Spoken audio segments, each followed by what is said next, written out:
Welcome back to SoapBox Speakers, number 14, or as I like to call it, we pretend that all is well and we are part of something greater than us, when in fact, all is chaos.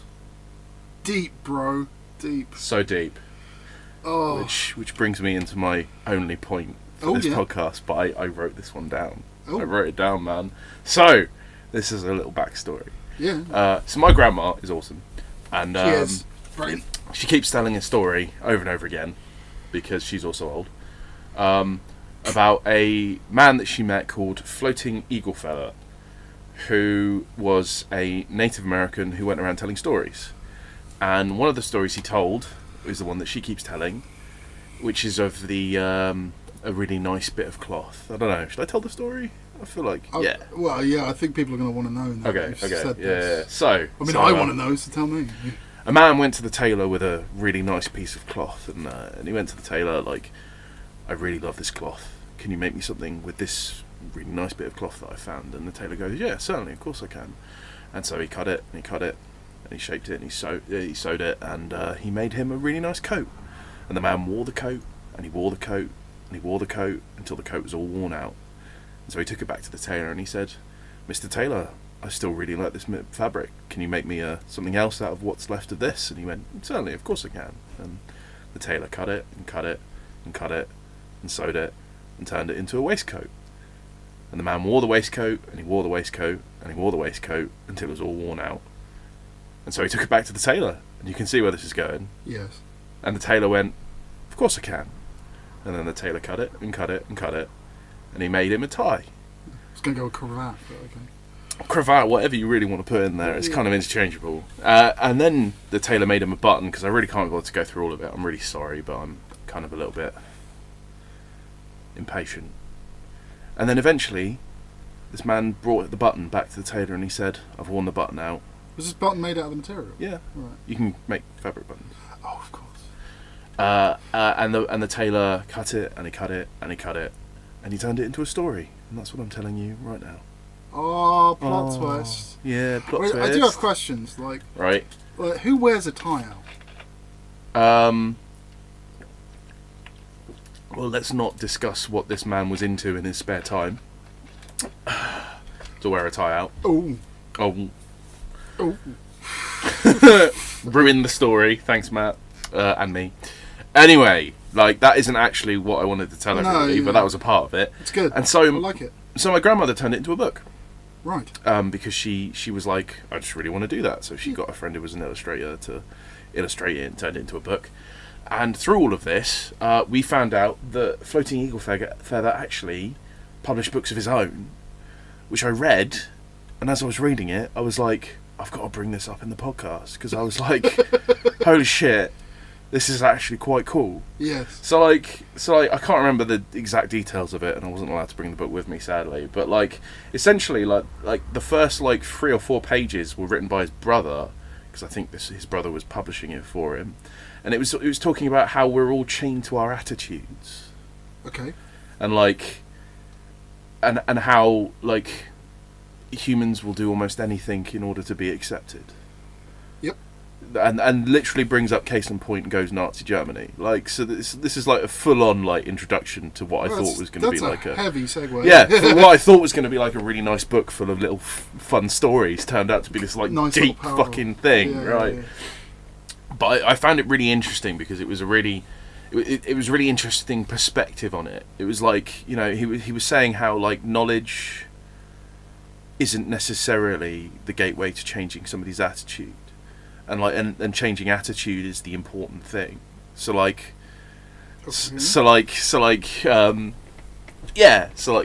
he gave the example of he's met people who were very intelligent, but nonetheless their attitudes were not right. Sure.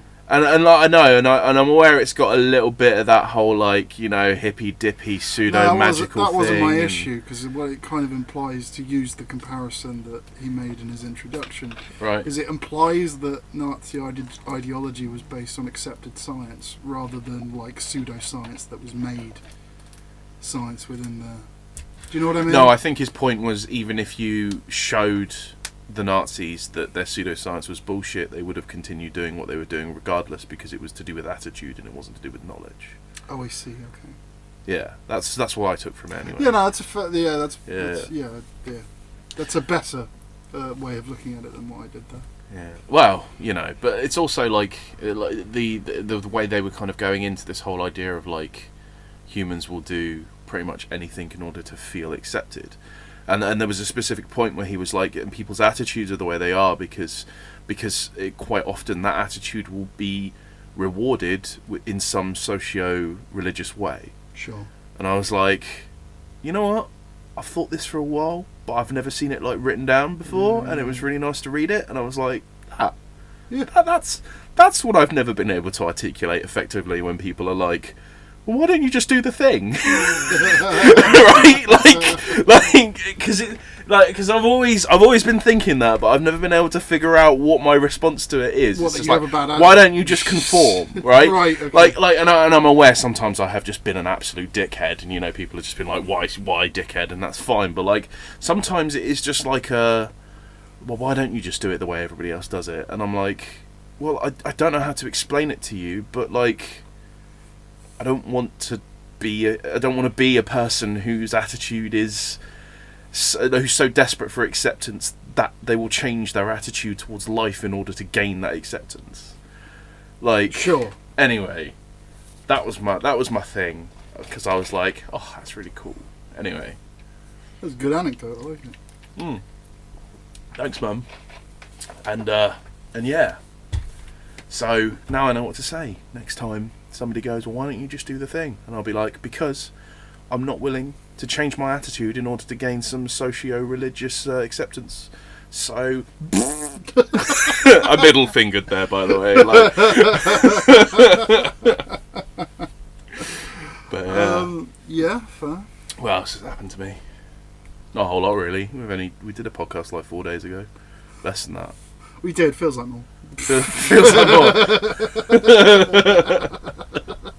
Missed each other that much. Oh, missed you too, bud. You big gay. Yep. Oh, I think I've upset some people with that. Oh? Well, using gay in a derogatory term. Not that I actually did that, but context, Yeah, sure. Like, my query to anyone who kind of questions that shit, whenever they try and, like, in parentheses, call me on it, or, like, as, like, a gotcha, right? I'm always just like, so, you pointing that out kind of implies that you think I mean it with malice, and that I'm being derogatory towards gay people. Or, the alternative is that it can be offensive to someone. In this case, someone who's gay. In the case of the first, whether you actually think it's malice, okay. Do you want to talk about it? Is there something about my behaviour that has made you think that I hate the gays? Beyond using what I thought was clearly... Although, I feel like this is one of those situations where nobody who was gay would actually be offended by it, but people will get offended on their behalf. I've been in one situation where a person took offence, and I completely understand why. And in this case, the word was not gay; it was faggot. Oh dear. So, like, yeah, and then interestingly enough, the way they took it was like, I know in the context of the friendship group I was in, when he pointed it out, he said, "I know none of you meant it in like with malice in your heart, basically." Yeah. But nonetheless, for them personally, it did really bother them. So yeah, we could tell their speech because they'd say, "Yeah, oh yeah, could you please not say that around me?" Fair. Like, yeah, fair play. I will acquiesce as my Fair friendship play. as our friendship is important to me. I probably wouldn't even do my usual thing in that situation and start being like, "Frigates!" Oof, you 18th century shit. In the case of the other one, like, say it may cause offence to people. As bringing it to the example I just gave, where that incident occurred. Like I said, the value judgment I made there was, well, the person's friendship is more important to me than throwing the word faggot around, so I'm happy to curtail my speech to continue that association. But if there wasn't a socio/religious gain involved in curtailing your attitude, would you have done it? No. Like if we're talking about someone on the street, like listening in on my conversation, like, oh, how dare you? You said faggot. Well, fuck off. like you could have just walked on, and that would have been the end of it. You could have just walked away. You don't know man. me. You don't then know again, who I am. There have been situations when I have called people out on their shit in the street, overhearing their conversations. Like. Oh man, I can't even give it. Like there was one example where these two guys were walking along, and they were openly discussing the finer elements of a woman's figure that was walking in front of them. Now I don't think the woman could hear, right? But they were like, "Oh, poor," and I was like, "Do you really think that's fucking acceptable?" Yeah, right? Yeah. Like at which point they were like, "Oh, fuck off, mate," and I was like, "Well, whatever." But like. Yeah, situations like that, you know? I should just clarify, like, the person walking down the street, like, let's say in the hypothetical situation of the person walking down the street takes issue with them overhearing something I've said, that's fine. They are allowed to express that. I am not required to humour them.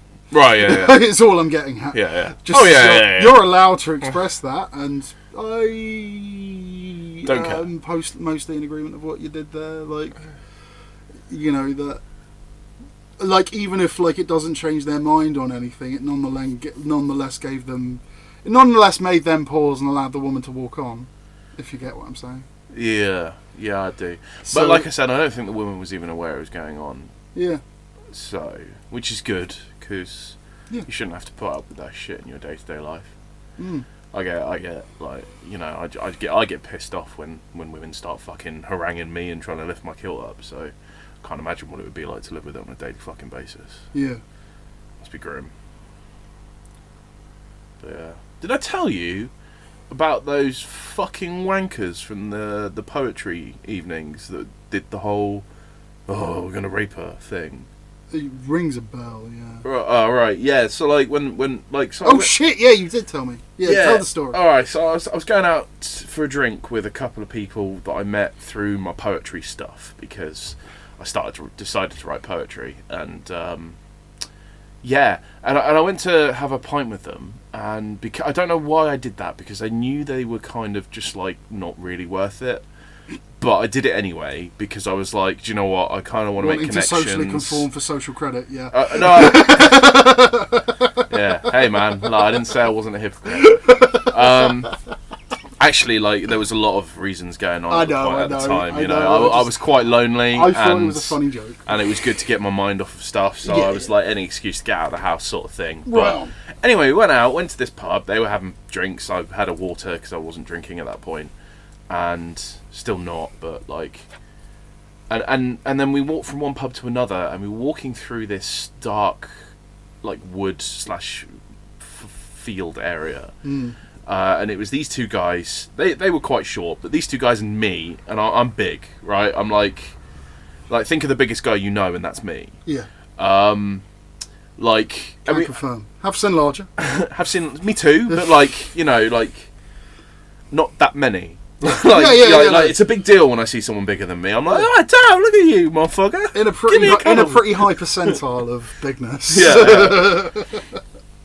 And this woman was walking up towards us, and I think I made some sort of comment which was like, cool man, I'd be really scared if like I saw us and I was walking through like a field, and like trying to like disarm it, you know, because I could, like, because I first of all I was like, hang on, is that a person? I was like, fucking hell, it was. And then I tried to say that as in like hey, I'm a human and I'm a reasonable person. Yes. So, you know, like making an effort. Not like doing the like, give me your wallet. Yeah. And then one of these two fucks is just like, gonna rape her, like out of the blue. Wow. Right, and I'm just and then starts laughing, and this woman walks past us, and I think she had headphones in her ears, which I was really glad about, because I was like, I don't want to ever be associated with that shit.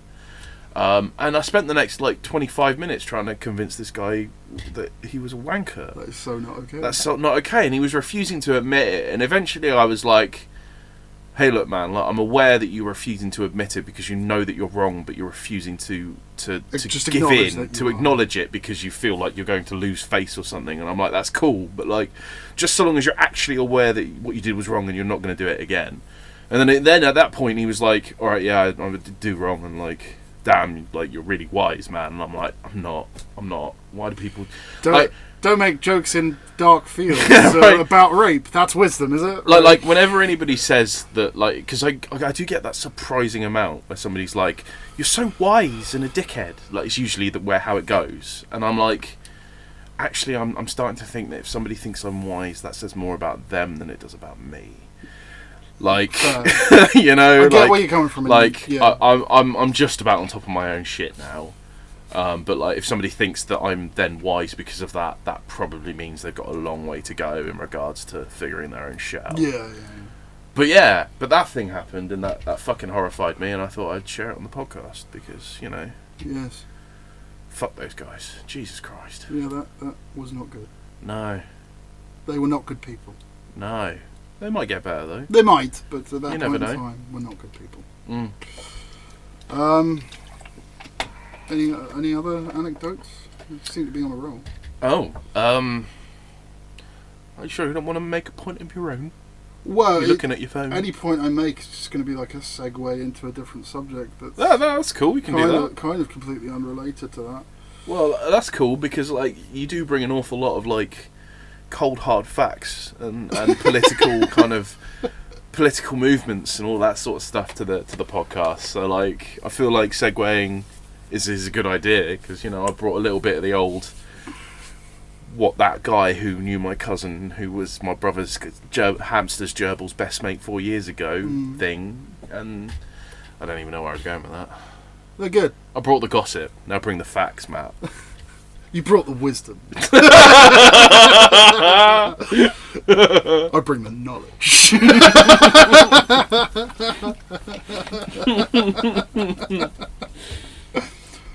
Oh, man. On the subject of knowledge. Both bring the ego. Yes. A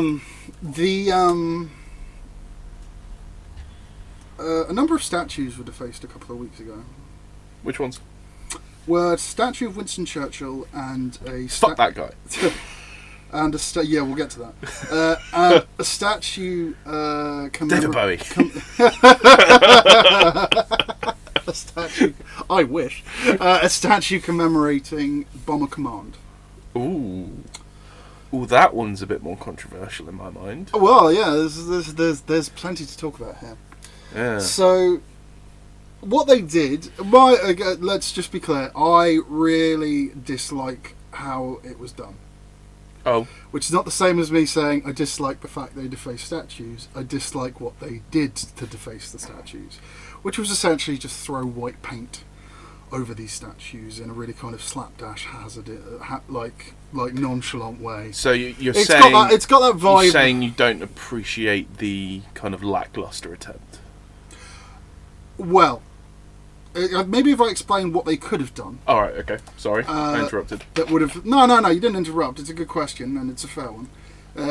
With respect to the Bomber Command statue, like, first of all, let me just clarify. Attacking symbols of like national identity there's a name for it. It's called iconoclasm, and I personally really love looking at examples of iconoclasm. Yeah. So a good one would be when they tore down Saddam Hussein's statue in Baghdad.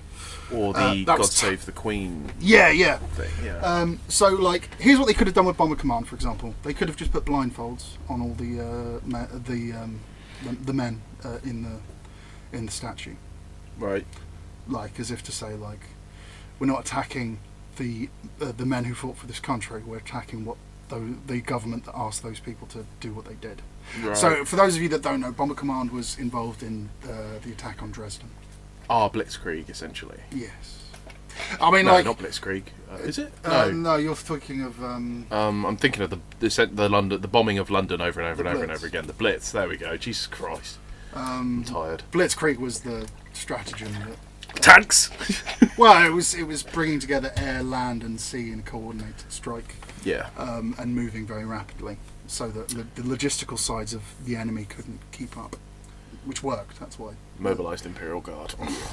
So, which was highly effective, and why the Nazis were able to take as much of Europe as they did.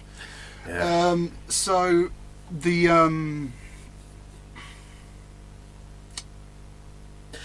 blindfolds on the statue. Yeah, you could put blindfolds on it. With the case of Winston Churchill, you could just like put red paint in his hands. You just didn't have to flick white paint over his. My point. So you're saying that if you're gonna deface a statue, make it symbolic. Yeah. Because otherwise, there's no point. Well, because otherwise you just like look. It looks like some amateur hour, edgy boy, anarchist bullshit. And that's because it is. Yeah.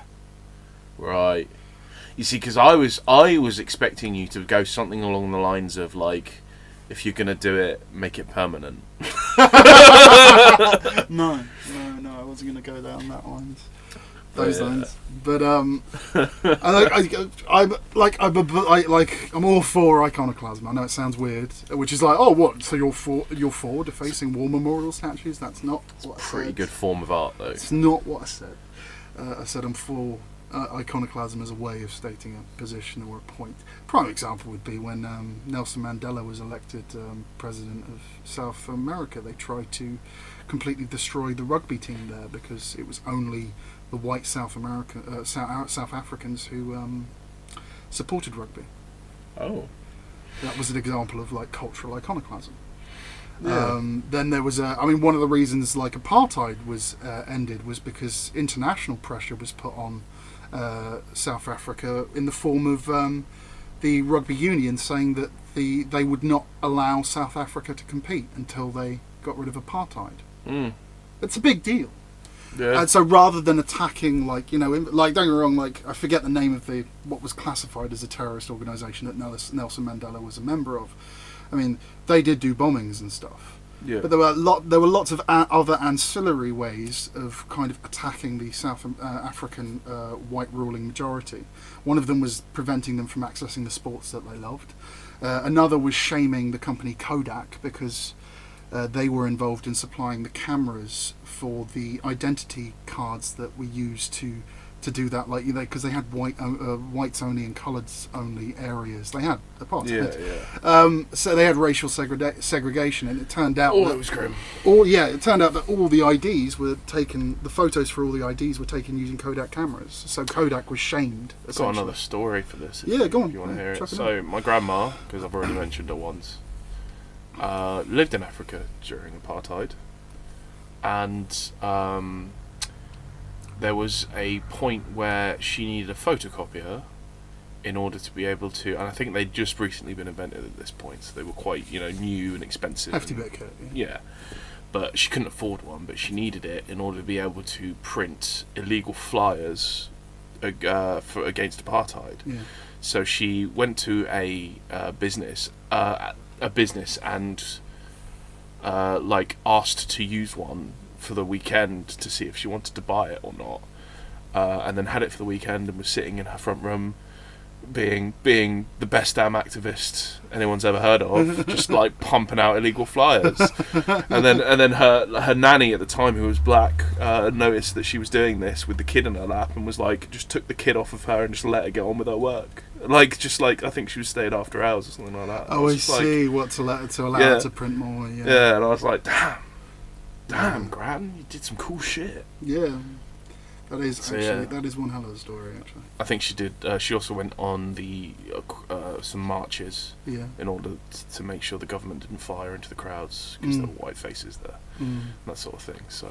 Jesus fucking Christ. Yeah. Fucking hell. So I may not have. It's lucky I'm here, really. Oh. Yeah, it's literally Operation White Shield. Mm-hmm. Fucking hell. Jesus Christ. Well, we might get to that point again. Oh? With the current chaos and turmoil, In what sense? Growing hatred of immigrants and minorities in the UK, and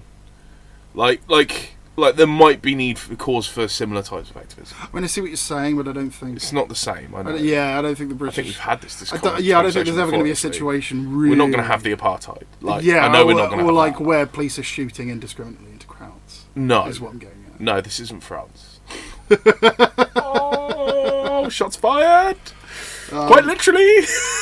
Were they? I didn't know. Not actually shot, but I think there was a couple of cases of like smoke grenades getting fired at people. Yeah. And like breaking their backs and stuff like that. Okay. And police have beaten people quite severely. And you know, it's grim. Yeah. So yeah, back to like Bomber Command and Winston Churchill. Yeah. Yeah, I just think that particular incident was shit, and whoever did it should be fucking ashamed of themselves. It was bullshit. It was literally just throwing paint on. I feel like what you're actually saying there is like you've got your heart in the right place, but you need to up your game. No.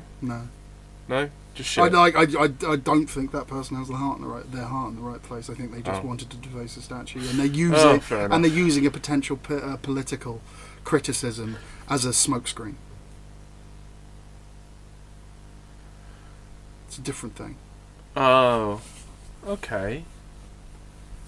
This is true of a lot of activists. Some people are just there because they want to cause chaos. Yeah, I mean, I'll put it like this. You think Antifa are there because they really want to fight Nazis, or they want an excuse to beat on people? Feeling morally righteous. No, I know that about that. Do you see what I'm saying? There's a difference. I do see what you're saying. However, I mean, it is okay to punch a Nazi. I think we've had this conversation. No, I know it's not okay to punch. It's not okay to punch anyone, all right? Like, because it's just like resorting to violence in order to solve your problems has caused all the problems that we currently have. Yeah. So I feel like it might be time to stop that and try a different path. But you know. But the problem... There are different types of violence, though. Yeah, but also the problem with that is it's... You know, it's so easy to just get fatalistic with it and just go, well, humanity has always been violent, so I don't see it changing anytime soon. Just with the climate change people, you know, it's just like, well, I mean, even if we can fix it, we're not, you know, it's not man-made, it's natural, and we can't stop it. So what's the point in trying? And it's like, oh my god. Well, yeah, I mean that's actually a conversation I do want to get to later. Oh, sorry. But yeah, no, you're quite right with regards to the fatalistic argument. But then I'd say if your fallback is a fatalistic position, then you don't know enough about the situation. Yeah, maybe. I mean, this gets back to like this is a sub point, which the question, and we'll come back to it later. But one of the questions I was going to ask is like, what are current existential threats to the world? Climate change. Yeah, climate change is clearly one of them. But that's a conversation for later. Is it? Oh, okay. Well, yeah, because I kind of want to finish this stuff regarding Winston Churchill and Bomber Command. So, okay. Bomber Command did Dresden. They were involved. They were ordered to do Dresden. Yeah, and if you don't know what Dresden is, that was us bombing a civilian city which had practically no air defences, had no strategic value, was at a very late stage in the war. Decision. Yeah, it was essentially a vengeful response to the Blitz. A lot of that happened towards the end of the war. Yes, and don't get me wrong, completely understandable, but was not our finest hour. Understandable, but not condonable. No, yeah. You know, to clarify that, because quite often people, take understandable as approval. The reason I say understandable there is because if I'm bringing up Dresden, it is not to say, well, we're clearly in the wrong because we did this. It's simply to say and acknowledge that, look, there are dark aspects in our history. There are dark aspects in everyone's history. Is it bad to simply point that out and acknowledge that? Because some people act as if it is, and as if there is an intent behind that. Right. Yeah, but you're just hating on England. You're unpatriotic. You're being unpatriotic. You're anti-British. I'm not. if you study the history of England, we are just basically a big long string of big mistakes. Big mistakes while interspersed with incredible advancements by men in sheds. Also, that's about it. The world that we're living in today is the result of the most successful gang, and I use that word deliberately, winning. Yeah. Yeah, you think? Who do you think the royal family is descended from? Some guy with a sword and a couple of hundred mates who took the right land at the right time and expanded on it. Whose ancestors happened to be just as good as he was at expanding and taking land. Like, so the most successful gang. Yeah. So gang, Matt. It's an army when you're a king. As soon as you claim you are. Apparently. Oh, are you calling the military a gang? Their origins are certainly rooted in that. Yeah. A lot of people call the police a gang. Yeah. Well, I mean, I would argue it's true of pretty much every state institution to some extent. There is a level of authority that they have that a level of community as well. Yeah, that I'm not going to say the only thing the only thing that gives it authority is the size of the stick they're wielding. That's not the whole of it. That certainly is a part of it, though, and certainly played a part in its birth. And I don't think pointing that out it should be considered controversial. Jesus Christ. And also, at some point, the threat of that big stick is there. Yeah. Like, you know, there is, like, you know, you can only get so far before that stick's in your face. Yeah. You know. Anyway. If you want to find out how easy it is, just threaten to be a terrorist and you'll see. Like, you know, like that gun will be in your face so quick. I thought you were going to say something transphobic on Twitter. That would have been funny. But I would not dare to do that. Anyway, I wouldn't actually do that. Or teach a pug to commit to do a Nazi salute whenever you say Sieg Heil. Oh yeah, I mean, like, I don't agree with the fact that he was put on trial. I don't. It's fucking bullshit. Yeah. On the flip side, he is a twat. like full on. I don't even think he's particularly a twat. I think by trade he's a comedian. Oh yeah, true. And I don't think anything that he did there did not have comedic value. True. He is a funny guy. All right. And his trade is comedy. All right. I'll let you off. I mean, there's a lot of stuff. I don't know why I'm letting you off. I'm just trying to get out of the hole I dug myself. It's not a hole you dug yourself. You weren't to know. You didn't know. Now you know. You've changed your position. It's absolutely fine. I guess. I think I knew that before and I'd forgotten. Possibly. I think at some point. Yeah, possibly. It might be on the podcast as well, so it's actually recorded, like, okay. evidence of... But then even then, I'm like, okay, you forgot. You forget shit. We all forget shit. Who cares? some of us forget more than others. Yeah, it doesn't change the fact that you've, again, changed your position. Like... Oh, to go back to, like... At least you're consistent. Dirty gossip shit again. Oh, yeah. To segue you once more. Like, I went round to have a meal with someone that I haven't, like, hung out with for a while. Yes. And, like, and we stopped speaking for some reason or another. It was, you know, a little bit dramatic and all of that jazz, but, like, they popped up and I was like, whatever, I don't really remember. And then I proceeded to get into trouble over dinner for not remembering anything. They kept bringing up stuff. And, this was only, like, a year ago as well, but a lot of shit's happened to me in the last year, so... But, like, they just kept bringing up stuff that had happened, and I was like, I just don't remember. I just don't. And I don't even think it's, like a memory issue or anything like that. It's just that I genuinely just discarded that information because it just wasn't important. Holding on to it wasn't important. Yeah. Yeah, like it's way more, there's way more... There's so many things at the moment in the present that are more important for me to focus on. Like, I'm just not gonna... Yeah. You know... That just weirded me out. Usually does. Potentially that also pissed them off, because... Yes, because I didn't remember, and they clearly did. Fair. Yeah. So you're not having dinner with them again? No, don't think so. Not just for that. But yeah, no, I don't think so. Wasn't enough dinner. I'm a big guy. I need my foods. I'm not cultivating that friendship. Not enough dinner. Yeah, no.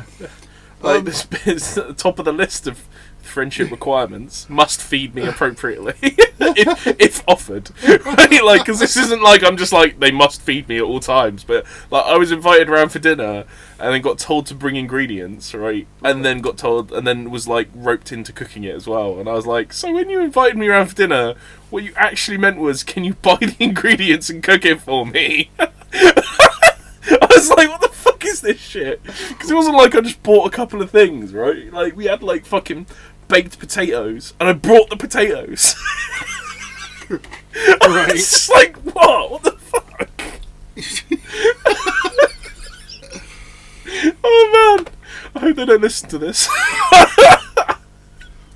I think that bridge is burnt. Yeah, probably. Nah, because, like, I can totally pull that back by just being like, Bants, mate, right? Like, that's how it works. Well, yeah, they seem like the sort of person where that would work. Nah. So, like, there is reasons to kind of criticise Bomber Command, but you don't do it by necessarily attacking, like, anyone in the military or soldiers. Now, that memorial there was for those soldiers that died, for the airmen that died.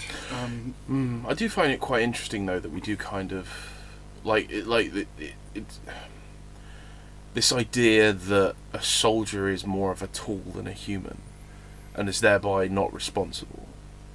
Oh, like, I'm not... Like, because I know, and I'm talking not about people who are now dead and can't necessarily... all that too, but like, and I'm not saying that as in like they are responsible, because I actually would agree with the idea that when you think of a soldier being given orders to do something, that is essentially like the government utilising a tool, because they have conditioned and trained those individuals to obey orders without question. Well, there's a couple of elements to this. So, could they have not done it? Could they have refused to do it? Yes, absolutely. Massive repercussions. Yeah. Do you want if we'd had an army that felt in a position to do that during the Second World War? Do you think we would have won? No. Right. So there's no. Like, yeah. I'm agreeing. Right? Yeah. Like, that's that kind of delta. Yeah. Like the other thing I would say is bringing it to, like, in terms of psychology. I can't remember who carried it out, but it was a study done in the 1950s. You've probably heard of it, where a guy who was basically wanting to work out why the German people followed Nazi doctrine and were okay with, like, the mass. Oh yeah, well, I think I brought this up. Yeah, and this guy was what he did. He set up an experiment where it was like in America. They've replicated it in various different forms, which is that people feel the need to conform, or if someone has they feel has a position of authority over them. The test was. Oh, was this the standing up one? No, it was the essentially the person who's being observed gets taken into a room where there's another person in another room who can't see them, who's an actor. Yes, yeah. And they get told to ask a series of questions. They get asked. The person in the room gets asked a series of questions. When they get it wrong, this person needs to electrocute them. And every time they get it wrong, the electricity ups, right? Yeah. And these actors were supposed to essentially role play at the start the electrocutions just being like a shock and not that much bother, but as it got bigger and bigger they started begging these people to stop. Yeah. And they observed as to whether or not they would continue doing it if they were told to do it by someone in a lab coat, lab coat and with a clipboard. And then they replicated it with someone in just slacks and someone in a suit and all of that. And they found that, like, a large percentage of people would continue to shock them to the point where the actor acted dying. Yeah, or was no longer responding to questions. Yeah. Yeah. Suggesting that they died or passed out. Yeah. Or were unconscious at any rate. Yeah, no, so anyone can do it. All of that comes into play. So, again, like, it's not a question of, like, well, if I had been there. So, hindsight is 20/20. If I'd have been there, nothing would have changed. Yeah, like, hindsight is 20/20, and because there was that there's a lot of evidence to the contrary, I'm afraid. There was that 23-year-old student who was executed for rising up against Hitler. There was a lot of students executed. Yeah, but this one specifically made a speech that was essentially like, you know, good people need to stand up against this sort of stuff, and if my death inspires thousands to do it, then that's okay. Yeah. Didn't really do that, did it? Didn't change anything. So a lot of people post it as like this really like inspirational like meme, right? Yeah. Where it's just like, yeah, look at this lady who stood up to the Nazis and got executed. This was recent. And her death was recently commemorated. Yeah, wasn't it? And right? changed nothing. And I'm like, I don't really that just like like okay. Didn't like I mean there is a kind of collectivist argument here to be made, which is that, well, what if everyone had done that, or at least You know, Yeah. a substantial portion of the population. What, they're going to kill half of all Germans? Yeah, no. They were trying. But yeah, like there's enough to it, but I very much doubt you're going to get that kind of momentum. World War II is an interesting one to me as well, in that like I don't think that I don't know at what point the Allies became aware of what was happening in Germany in regards to the concentration camps, but it wasn't early. They didn't clock it for like a fair while, right? Am I right in thinking that? There was information that came about because of like the French resistance and Polish resistance. Yeah. There was information coming that like people were being moved, and we've no idea where to. Right. People were being put. Huge quantities of people were being put on trains and stuff and being moved around. Yeah, but there was no way of knowing the true scale of it. Right? The true scale of it, no. But were we aware that something was going on? Genocide. Yeah, but yes. We didn't know that in 13. It didn't know that at the start of the war when the war was started. No, but then those mass genocides weren't happening. Yeah, I know, I get you, but like not on that scale. So because I don't think any war is ever done for moral reasons, or it's like super fucking rare. Well, I mean, right? Something I feel worth making perfectly clear here. The Second World War, with respect to Britain, was a question of existential threat. Yeah, I know. It had nothing to do with morality. No, it was like we either fight them or we die. Yeah, so, yeah. Well, or get taken or we over. Surrender. Right? Yeah. And because no war is ever actually about morals. It's always about like something else. Yeah. You know, like strategic advantage or defense or whatever. Survival. Well, I'd say actually defense more than survival. Well, because the Second World War for me, Britain getting involved in that was a question of survival. Yeah, but like I understand that. However, if Germany had taken over England, the people in England would have still been alive. Some, yeah. Yes, but we weren't. At the start of the war, they weren't aware that they were doing concentration camps and horrific shit was going on, right? So it would have just been like, oh, we've been conquered, like we've been conquered so many other times throughout history. However, like World War II, like it's got such a clear divide and such a clear kind of like in hindsight, it's like yes. Preventing Germany from taking over a large area of land prevented like a massive I don't know what the word I'm looking for here is, like a massive kind paradigm shift and a massive like culling of the like millions and millions of people, because like they weren't going to stop, right? And so like so there is that clear good guy bad guy divide. With World War II, you just it's easy, right? Okay. Nazis who killed Jews, the Alliance who stopped them. Boom. You know, as long as you don't delve too deeply into it. Yeah. And that's what I find interesting about World War II, because it's like it's so. I don't know actually whether or not this is true, but for me, like you know, a lot of the battles that I've read about and learned about, you very rarely get this kind of like, oh yeah, man, they really stopped something quite horrific and evil happening on a global scale with that war right there. Yeah, I see what you're saying. I guess, but then again, Russia. So, well, I think if you're a historian and you're telling history or communicating history, there does have to be a level of drinking water. There has to be a level of dispassionate kind of moralising. Yeah. As in, like, no historian is going to make something is going to paint something as a moral victory. Yeah, true. That's for the propagandists and the newspapers. No, fair. Anyway, don't know where I was going with that.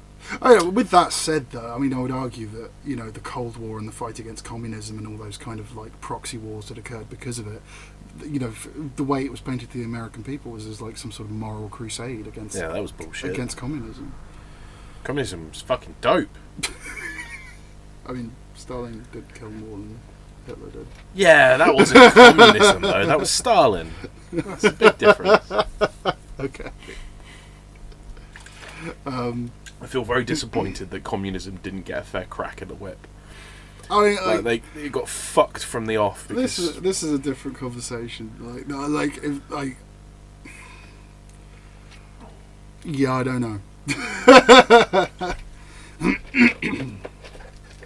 Anyway, I can't see communism being implemented without a very hefty level of authoritarianism I'm not comfortable with.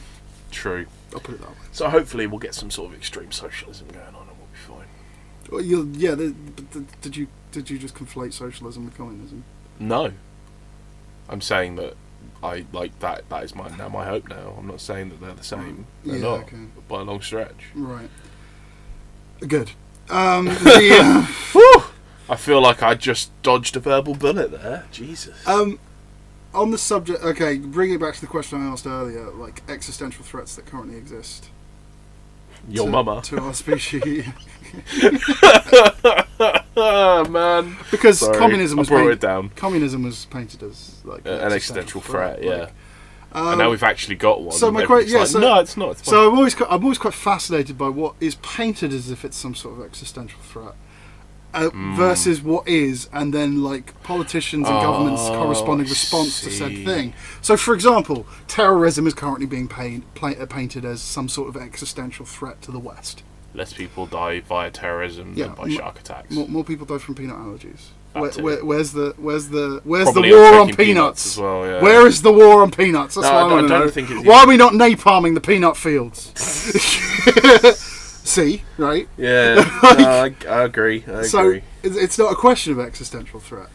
Whereas climate change perceived as an existential crisis, like people think it's been painted as one, but it's not. Nuclear energy is an existential crisis as well. Like, oh no, we're gonna have too much nuclear energy and it's gonna blow up the planet. Like, what do you mean?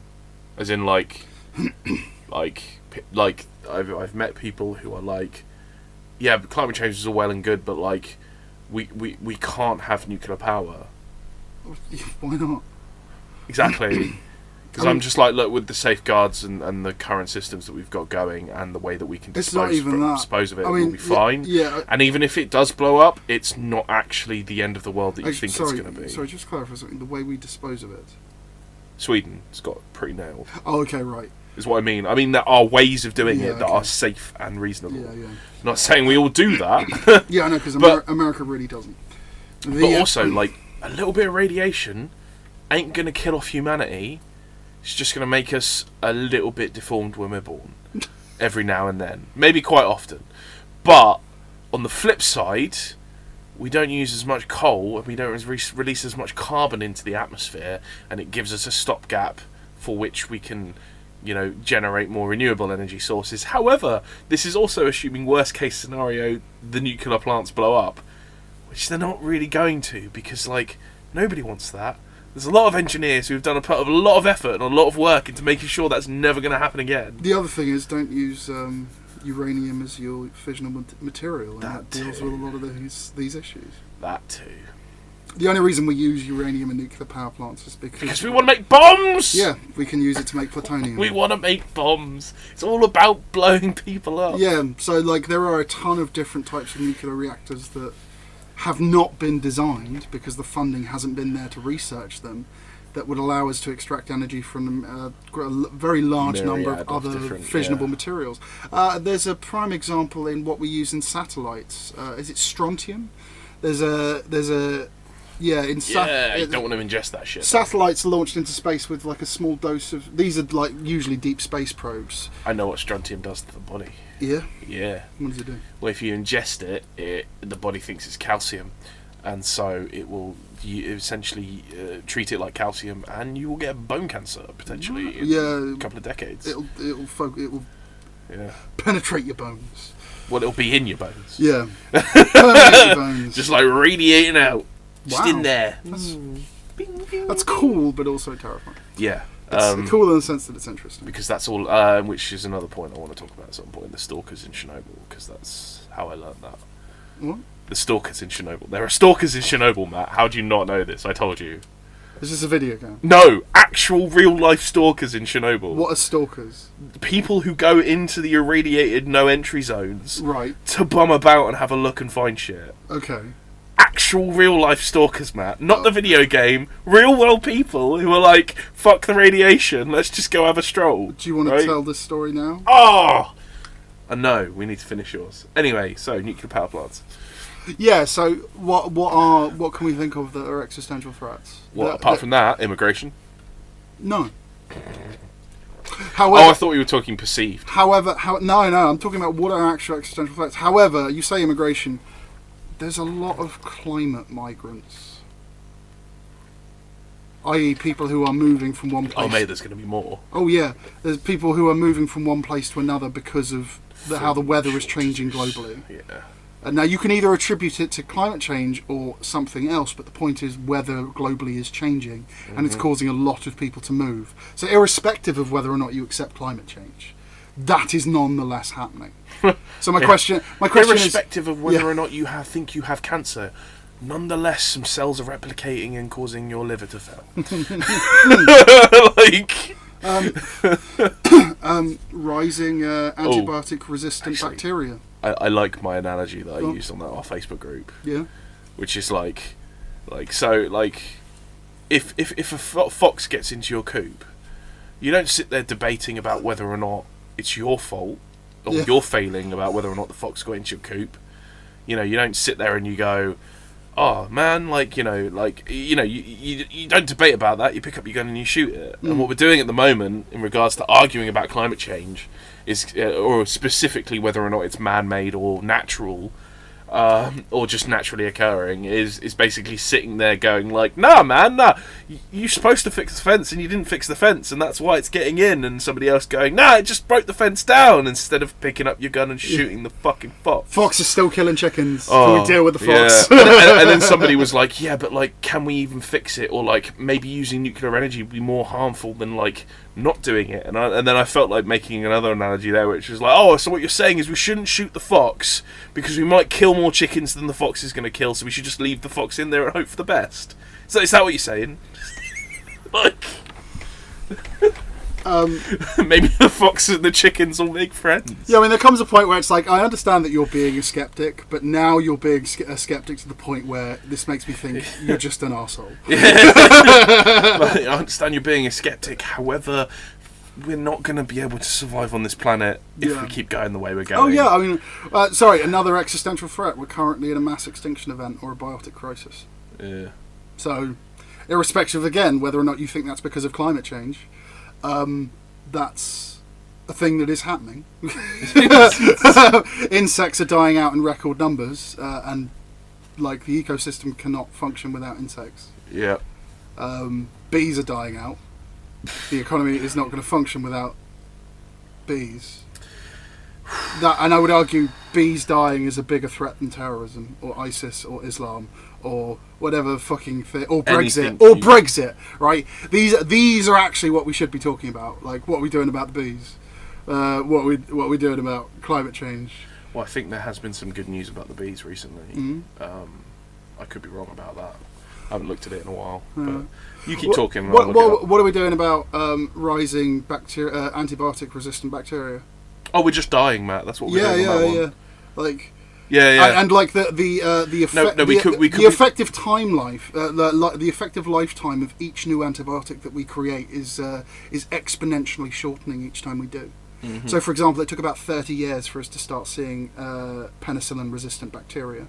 Then I forget what the next antibiotic that we came up with, but that was 15 years.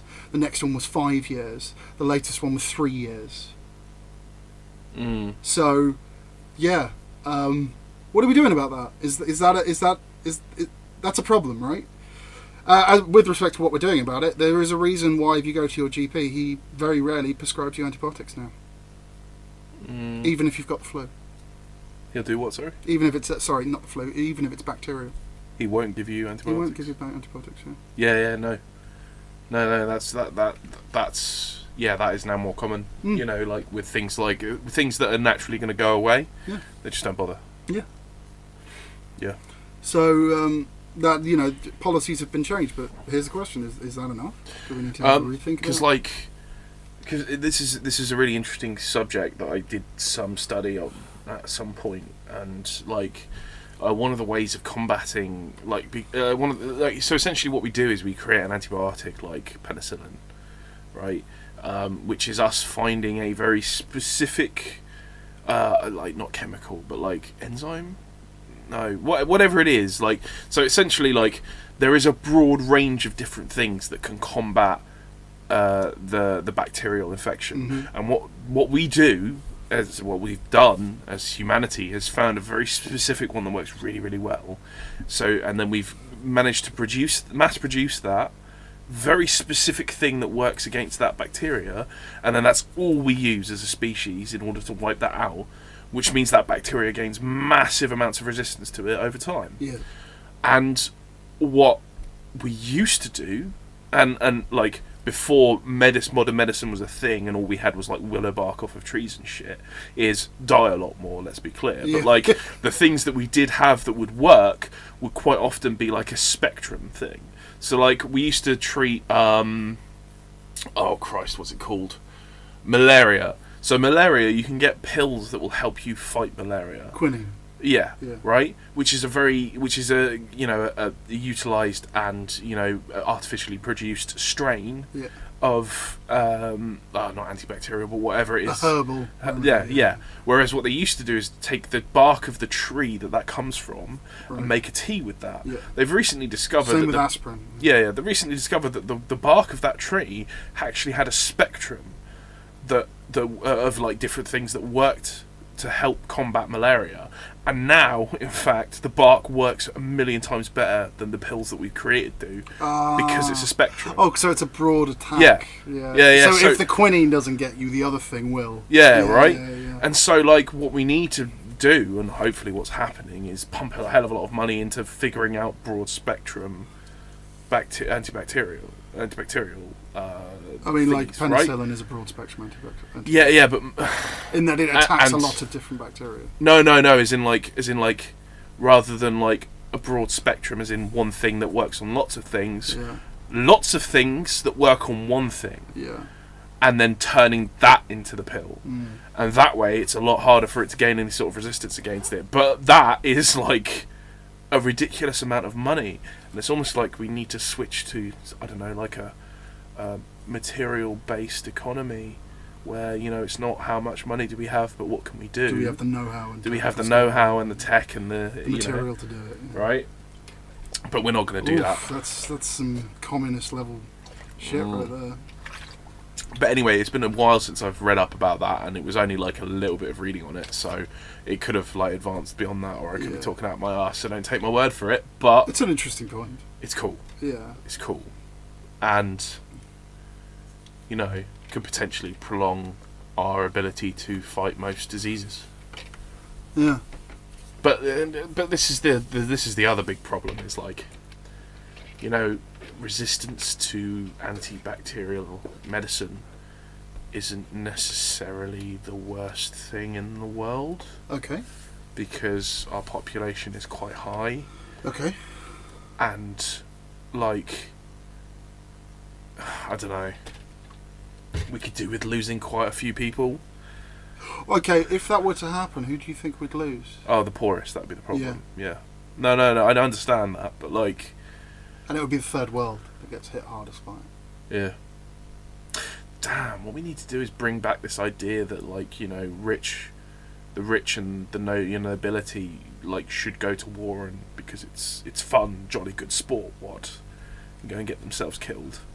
That'd be on point, Let them go fight their battles. Yeah, but they... Let him go fight his own war. Let him impress Daddy that way. Which is Eminem, by the way, with Mosh, which is a great song. You should go listen to it. It's him campaigning against George Bush and failing because he got his second term, but it's a great song. What, did he honestly think, like, some sick rhymes were gonna... I don't think he honestly thought that, but I think he was doing everything he could to express his opinion and try and influence people. Yeah. And I'm sure he did, Yeah. but it wasn't enough. I don't think he was claiming that it was, though. Yeah, I think he was just writing a I want song. to put into context why I brought up the point of like existential threats, because it's come up a couple of times in conversation where people will basically just throw something at me along the lines of like, Yeah, but what about why are you nuclear taking power? this position? Why don't you care about this? Or like, how can you not care about this? And it's usually something really fucking inane. Okay, so like, the Gillette advert. Oh, example, Jesus Christ! Don't get me started. Or like people sorry, I've interrupted go on, you no, again. go. My response to the Gillette advert, right, is all advert is fucking awful and should be banned. Yeah. My response And stop pushing Gillette's fucking advertising in my face in some sort of like misguided attempt at fucking social change. Fuck off. They're selling fucking razors. That's it. Also, that's all they care about. Yeah, I like because the reason I bring up Gillette is because I made the point of like I think I posted like a status along the lines of like I think Gillette did it for money. I remember seeing that, being like, yes. No, I remember posting. Those are my thoughts on the Gillette advert. Like, No. And we are back. Sorry about that. For the weird jump there, but I name dropped somebody and I had to go and cut it out on the fly. Couldn't be bothered to do it properly, so that's why it literally cuts out in the middle of nothing and you now hear my voice. So, some guy that we know, right, posted up the Gillette advert and was like, hey guys, like, shouldn't we, like, you know, as men just be better? And I went, or like, how, you know, why do men take offence to this? And I posted on it and basically went, hey look man, like, I take offence to this because it's advertising. You know, like, pure, like, I'd stop, like please stop pushing Gillette's advertising in my face, you know, about this. And it's basically the point I made before, really, but, you know. Oh, it was grim. But it's the same with fucking Greg's. Yeah. No, so, like, the reason I classify that as a name, don't get me wrong, there is a conversation to be had about what is considered, like, what it means to be a man and shit like that. And there is a conversation to be had about that and male culture, in parentheses. But I've already figured out my response to this. Oh, go on then. It doesn't fucking matter. Right. Gender doesn't matter. Shut up. Oh yeah. No, that is like this was a good conversation. Like, and yeah, that is a. That is a really good response. It's a sentiment that I wish, like, yeah, if everyone could just have that sentiment, gender doesn't matter. Yeah. Then you wouldn't have any of these issues of like people identifying as their preferred gender, because it's like, well, gender doesn't matter, so just be who you are. Yeah. Here we go. Like, you want to do that? Cool. Because gender don't matter.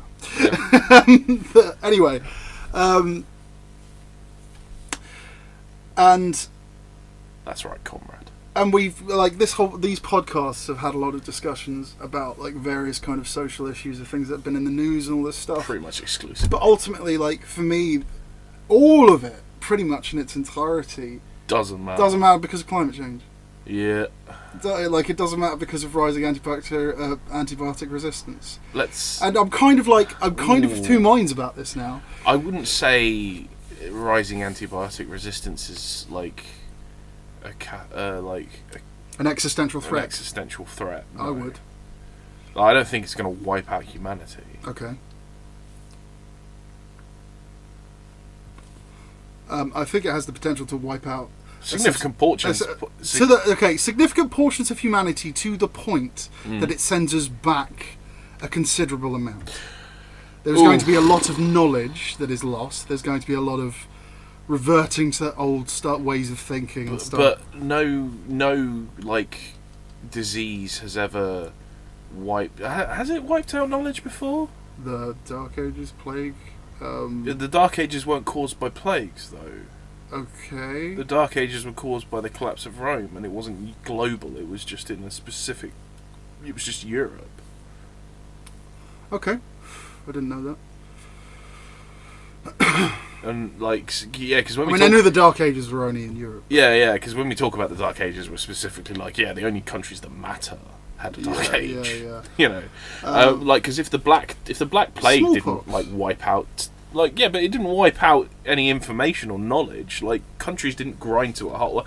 Like, I think they did with the Black Plague, to be fair. But like countries recovered and continued their advancements without like populations decreased, but civilization continued. I'm with you. So I wouldn't say it's. I would say it's a big fucking. May I counter for a moment? No, go ahead. Because given the rise of our interconnectedness and reliance on others internationally and geopolitically, and just things like internet and electronic data, right? I believe society could collapse enough to the point where a lot of that is lost. Okay. Fair enough. Like, you know, if you had like the kind of global pandemic I would scenario, and also because of our because of how fast we can travel now. Like tomorrow, I could be in Tokyo, for example.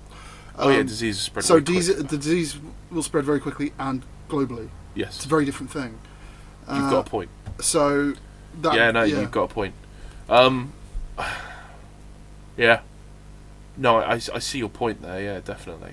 But at the same in the same vein, we've got a hell of a lot more infrastructure in place to deal with that. Yes. As in lockdowns and you know, and a quick utilization of, like, you know, scientists and laboratories to figure out how it works and how it spreads, and being able to pass that information on in order to let, you know, Joe Blogg do his best to prevent himself getting infected, even if there's no way of curing it, you know. And also, you're going to end up with hopefully percentage survival, because, like, even the Black Death had people who survived it. So, you know, or people who are immune. Yeah. So, and given how many people we have at the moment, that the number of people that would survive through immunity, through because we have 8 billion people, like, random chance, like, it's basically impossible for, like, randomized, like, death to take out, like, enough of the person that knows the thing in order to do the thing. I understand what you're saying. What I'm saying is, I totally think what you're saying is possible. Yes. But I also think that it's not it's not like over 50% chance. I'll put it like this. You know, like, yeah, but do you think it's a greater concern than the issues of Brexit, social justice issues? And... Undoubtedly. Right. Yes, I'm not arguing against that. Which was the point of this. I'm just saying, climate change or terrorism. Climate change, diseases, something else. Terrorism. The Brexit's just not there, and I just did the whole hand thing. So I'm saying climate change first, diseases second. There's other things like, you know, meteor strikes. Like, what percentage of the sky? I listened to what's his name? The guy with the really cool voice, who's a scientist and he's black. Neil deGrasse Tyson. That's the guy. Ooh. I love that you got it from that. I listened to him talk about that, and that was really, really interesting. Because he was talking about, like, you know, how do we combat the idea of getting hit with a nuclear strike? Like, you may as well just go and listen to the podcast that he was on, to be fair, because, like, you just, whatever. But, like essentially, because there's this whole idea of, like, you know, we occupy Mars, and then that way, because we're in two places at once, we're not going to get wiped out by a meteor strike. And he basically went, I don't see the advantage in that at all. Like, he was like, no, by all means, let's go to Mars just because we can, right? Like, because it's cool. Right. But like in regards to, like, surviving a meteor strike, the ones that are too small for us to see are just going to hit anyway. And yeah, they might wipe out a city, but they're not going to wipe out everyone. Yeah. Right. But the ones that are big enough to wipe us all out, we will be able, like, we have the technology to detect them now. Probably not in time, but like we can increase, okay. we can increase our technology, like we can increase our ability to detect them, and then figure out a way of deflecting them, and that is more feasible, yes, than transporting, like, a significant portion of our population to Mars. I wasn't advocating. No, I'm not. I know you were for that reason. But like. Yes, I do. I agree with, again, like, yes, that should be on our list of shit that we need to deal with. Yes. Deflecting meteorites. Yeah. Or am I not right in thinking that there's a super volcano in Yellowstone that is set to go off? Yeah. That's going to bring about, like, a global nuclear winter, or the similarities of a global nuclear winter. Yes. Are we preparing for that? Is there? No. Is there any kind of protocols we're engaging in to are we stockpiling food secretly in bunkers underground? What is going on with that? I think we're going to get wiped out. And I think there's going to be a new species, intelligent species, that evolves at some point, right, with a longer lifespan, and thereby a longer perspective, who might do a little bit better than we do, because we're still thinking in terms of, oh, I'm going to be dead by the time I'm 28, so I better have a fuck ton of kids now, right? Like we're still running off of that level of like intelligence. Like, some of us aren't, some of but enough of us are, right? The majority of us are.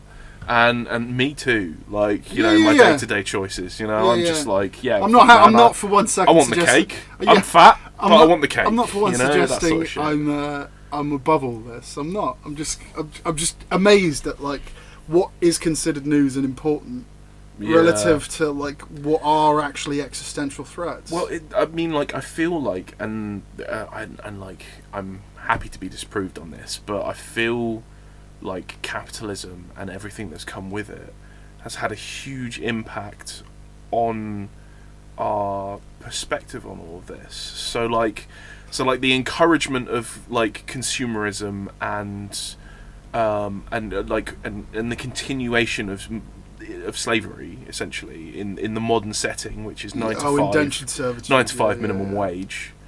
Has encourages everybody, like a large percentage of the population, to work until they're overexhausted and then spend what little free time they have on distracting themselves, and then we wonder why all of our news is just distractions. Yes.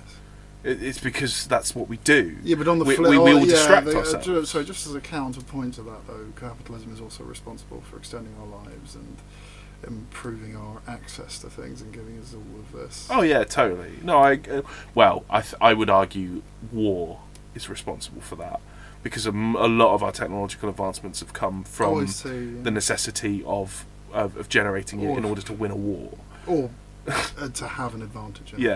Like GPS would be a prime example, and penicillin. Oh yeah, penicillin's a good example. Yeah, mobile phone. But look where that got us. Actually, like on one of the few things that hasn't come about from war, the internet. Yes. That was all CERN. No. My science boys. Was it CERN? Yeah. CERN did not invent the internet.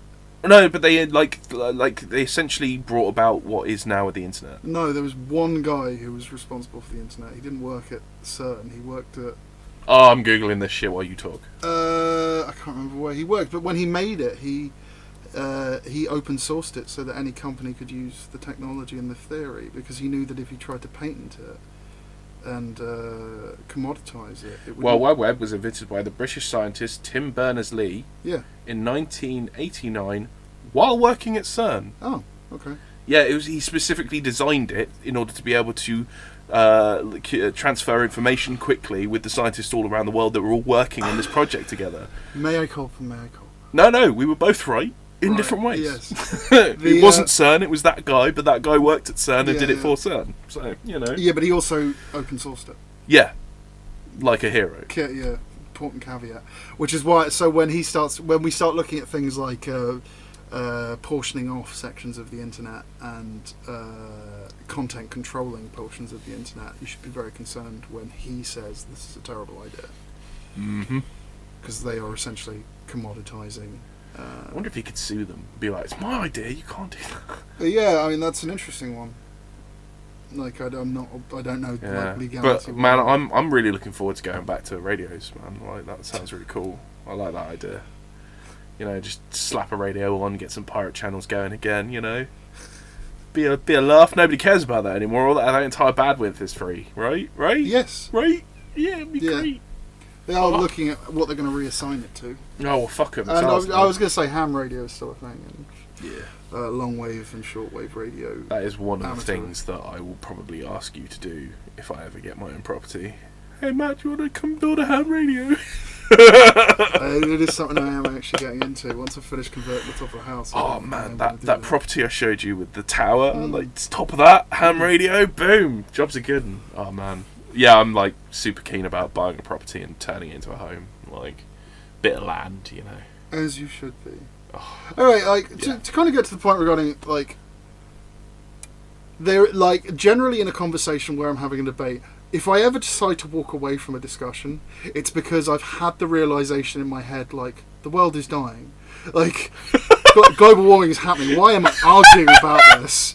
Like, oh man! Sorry, that was a really high-pitched laugh. I could be arguing this. I could go be learning how to grow food and purify water and break down electronics into shit I need. I could be doing that instead. So I'm going to go do that. Matt, can you do me a favour? What? Can you actually just verbalise that every time you now walk away from a conversation because you're fed up with it? Just be like, look, I've just realised the world is dying and I have skills that I need to learn for that, so bye. And then I don't care enough about this to continue arguing with you, so I'm going to go focus on that. Bye! Look, I get that I offended you because you thought that I made a fat Look, joke, I'm sorry. I didn't, and I'm I out. don't give a shit about the Gillette video. I'm sorry I got your pronoun wrong. Yeah. There's other shit I need to worry about right now. Yeah, but that's the thing that I'm gonna have to start doing. What? Like, because if I've decided that gender doesn't matter, I have to figure out what I'm gonna call everybody. Because him and her is gone. Gender doesn't matter. Peon. Comrade. Is what I was Yeah, thinking. comrade's a good one. So Yeah. just be like, good morning, comrade. But you look. But like, how do you spin that at work, man? That's what I really want to know. Like, do you just start doing it one day and I hope nobody cares? Just start doing it when they start. Morning, comrades. Oh, that would work actually. Oh yes. Oh, that's what I'm gonna do. I'm gonna be that weird guy that calls everyone comrade. And everyone's just going to assume you're a communist or a socialist or something. Well, I am a socialist, so that'd be That's accurate. true. But that'd be an inaccurate kind of connection yeah. right there. You know, like. Or what's that fucking internet meme? Like, laughers. Like how people like 4chan portray like Antifa as like wannabe laughers. Or some shit. Right. I can't remember now. Ooh. Because there was that Antifa guy who like cringingly said, "Can I speak to my comrade?" while he was being detained by the police, and it became this fucking shit tier meme. Fair. Sorry, I got a little bit distracted because our resident illustrator was asking what colour your cushions were. So, this video is going out with that photo. Yeah, boy. Sweet. At some point. I feel like this podcast has been a lot more disjointed than the ones we normally do. I'm not sure if that's necessarily a bad thing. No, it's been very conversational. Yeah. But yeah, it's something that I've increasingly kind of been hit by when I'm having an argument with someone. Like, you literally just don't care. I'm just like, I've stopped caring because I've just realised, oh shit, die. yeah, the bees are dying, insects are dying, why am I arguing about this with you? I could be trying to go and solve that. Or, like, not necessarily, like, if not solving it, trying to prepare yourself Or address it, yeah. You know, the inevitable. And I'm not saying this like I'm some sort of doomsday Oh man, prepper. keeping I'm just bees like, would be dope. huh? Keeping bees would be dope. Yeah, it's something I would love to do at some point. Or at least know that I have the know-how to do it. Yeah. It's just, yeah, I appreciate this does just sound like I'm the doomsday prepper, but like, I don't mean it that way. I just mean like, there is far more important shit out there. Like, I could be working out how to like live the lowest impact life I could, rather than discussing this shit with you. Yeah. Like, I mean, like people are like, oh, you're just a doomsday prepper. But like, for me, any skill that I'm picking up, while I always have in the back of my mind, like, what could I use it for if things went to shit? There's still lots of real world practical. I've learned far more. I've done far more tangential learning through looking at the world like that, and I've absorbed far more information and found far more information by adopting that outlook. Mm-hmm. That, like the utility of something. Like, me learning this actually has a use. Yeah. Like, I have learned far more from that than I ever did at school. Yeah. I'll put it that way. Also, like, you've like without motivation, like, you've got to have motivation, and the, like, even if it's not going to happen, the idea of like what do I do if things start turning sour? Yeah. Is a really good kind of like internal motivation to just get shit done. Like, another example would be like, you know, get familiar with like homebrew chemistry. You know, what is a good source for these chemicals? How can I easily get a hold of this myself? How can I make my own fertilizer? That sort of thing. You know, yeah. How can I make my own gunpowder? Like, yeah. If it comes to that. Well, if things get violent, I guess. How can I make How can I make salt? That sounds weird, but how do you do it? Well, if you're near the ocean, it makes it easy. But what's an easy bodge way of leaching chemicals out of something? Um, And you make charcoal. yeah. Yeah. All lots of really cool things. And it's also, one of the ways you can solve this is by having a library of interesting and useful books that tell you how to do that. So, like, even if you don't necessarily know, you have that knowledge. You have access to something that can tell you. Which is why books are so important. Oh my god, physical copies. I mean, not digital. Hence the library we're sat in. Oh man, I'm going to build such a big library in this house that I'm never going to be able to afford. But yeah, I think we should start wrapping it up. Yeah, I think we're done. Yep. It's been a good. It's getting late. I've got work tomorrow. You've got work tomorrow. Yeah, got to keep honing those skills. I've got more Doomsday prepping to do. That was the other thing I was going to say. Like, I'm also very, like, something that motivates me is this idea of like becoming completely self-sufficient. I don't necessarily mean self-sufficient as in like I am completely off grid. Not like completely off grid and like as in like I don't need anything because everything that I need is in this one place. You because mean that's never really you want to be at realistic. the point where you can gain access to anything that you need? No, without. I mean like as in everything that I need in my life I can create. So like I can make my own clothes, I can make my own shoes. I know how to make my own pair of scissors. Yes. I know how to make my own tools. Yeah. I know how to all of this sort of stuff. No. So I don't necessarily mean like I can produce all the food that I need for myself because that is a very hard thing to get right. I completely agree with you. But all of the skills that we picked up as soon as we figured out how to make enough food for ourselves that we didn't have to constantly worry about. Like, what's an easy alternative to toothpaste? Right. Like, as in, if you're wanting one, mint and charcoal. Yeah. It tastes disgusting. You can grow mint and charcoal. You can grow mint, and you can easily make charcoal. What would you do though? Would you like add a little bit of water, grind it all up together, just and make then a little paste? Use that as toothpaste? The charcoal acts as your slight abrasive that gets the plaque off your teeth, and the mint gets your breath fresh. Fair. That is it. Fair. I mean, I bet it tastes disgusting. Another example, and I learnt this from a friend of mine. So really, you don't actually need the mint. No. You could just dab the tip of your toothbrush in some charcoal. Fair. Yeah. Or just use a toothbrush, but that wouldn't be quite as effective. No, you need a mild abrasive. Yeah. It's not just like water on toothbrush scrape. That's not what that is. Toothpaste functions as an abrasive. I think it also has some like fights shit. Plaque is a bacteria. It's an alkaline, so it addresses the pH balance in your mouth. Oh, interesting. That's another thing it does, which is quite useful to do. I don't know if charcoal would do that though. So that's a good point. But what you can do with that is just avoid sugary foods. Yeah. I mean, all of that is a result of our commercialised diet, and it is a commercialised diet. Don't go thinking this is a good diet. I mean, it tastes great. Don't get me wrong. No, this is a commoditised diet. Yeah. It's not actually what your body needs. It's what you will buy. Yeah. Never forget that. It's very easy to. Yeah. I do frequently. I do like chocolate. But never forget that and be in no illusions about it. Yeah. And I'm not saying like, vaccines are just a secret by big pharma. No. Fuck off with that bullshit. Yeah. Or that fluoride is so that they can control our muscles. Like, no. Oh, mate, I heard that one from a guy, and I was just like, "What the fuck is wrong with you? Look after your teeth." I mean, there's an interesting debate to be had regarding because technically fluoridation of water is a form of mass medication, which is in violation of some international laws. I think it might be the Geneva Convention on Human Rights. Fair. But nonetheless, I do like having my teeth not fall out. Yeah. They do anyway because I eat too much sugar. Yeah, and also people forget shit it's all about relative concentration. So yes, very high dose fluoride does cognitively impair you.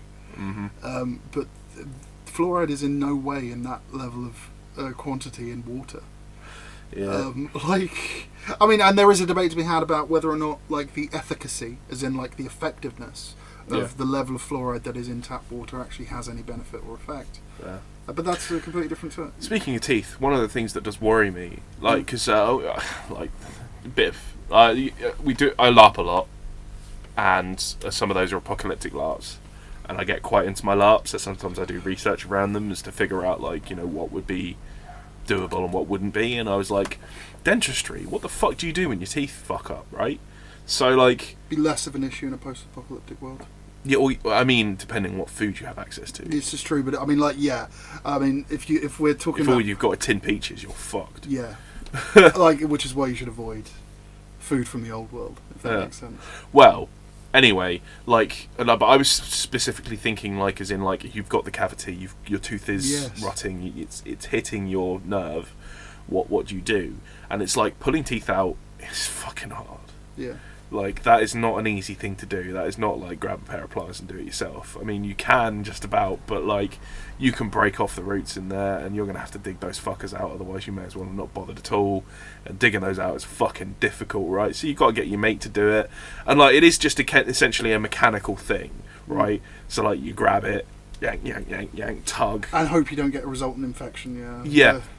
Well, with that, I'll get to that, and then you can use like some little metal tools to dig out the roots if they break off, and then with the resultant hole, as long as you've got someone who knows like some basic medical stuff, you can look after it. You know, like don't to the point where it heals. Yeah. So like initially, don't swill water in your mouth. Only chew on one side of your mouth. You know, don't let the clot come out too soon, otherwise you'll get dry socket, which is bad. But then eventually it will heal, but it takes a while. However, like, what if you can't pull your own teeth out? What if you're on your own? Like, the pain will continue for a indeterminate amount of time, but eventually your tooth dies. Yeah. And then the pain stops, and then your tooth falls out. So, like your body does have a natural way of doing it. You've just got to get through that fucking pain. Yeah. And that kind of reassured me in a weird way, because like I wasn't actually aware that is how it went about, and that eventually it would just stop on its own. That's right. So like, I know you've got more like chance of an infection if you have a tooth in your mouth that's dead and all of that sort of jazz. But like, it was a bit of a kind of a relief to know that I've known you during that severity of toothache. Yeah. Just saying. It's bad. I don't know how long you could ride that. Well, no, actually, to be fair, I think I only had the initial stages of it. I don't think it had gotten bad yet. Oh god. It had gotten bad. Like I think I was in for getting way worse. Wow. But then again, like my girlfriend went through it as well, and her tooth has died, and her tooth has fallen out. Wow. So she got through it. Yeah. You know, like, it's doable. You know, it's not debilitating unless it gets infected. It gives you an excuse to drink whiskey. Not that I did, because I don't drink. But that is a good excuse to drink whiskey. Uh huh. I'm gonna stop pushing my teeth. Anyway, final thoughts. We need to deal with climate change. Yeah, or at least you need to be ready to live in an ever-changing world. To hostile know world. how to purify water and grow your own food. You can purify quite a lot of water with a bottle of bleach. Yes. Yep. Along with... Just don't fuck it up. Along with and also the quite I say quite recent the lights that you can put in UV emitters. That's quite cool. Yes. So if you learn how to build those, that'd be pretty dope. Oh man. Oh look, no, I'm just thinking like you do. You know, for those that didn't realise that, I just raised my hand because I do know how to build. Oh, he does. Yeah, of course he does. Mad Max, right? Yeah. You know, when they've got like Bullet Town and like all of that sort of jazz. Water like the water purification town is not like filters and shit. It's just UV lights that they keep going. So it's literally they're just like they get like shitty water, UV light them, and boom, it's done. Although I don't think that would deal with radiation, so maybe that's not. No, you bombarding something with UV doesn't stop it being radioactive. No, once it's radioactive, it's basically fucked. You can centrifuge it.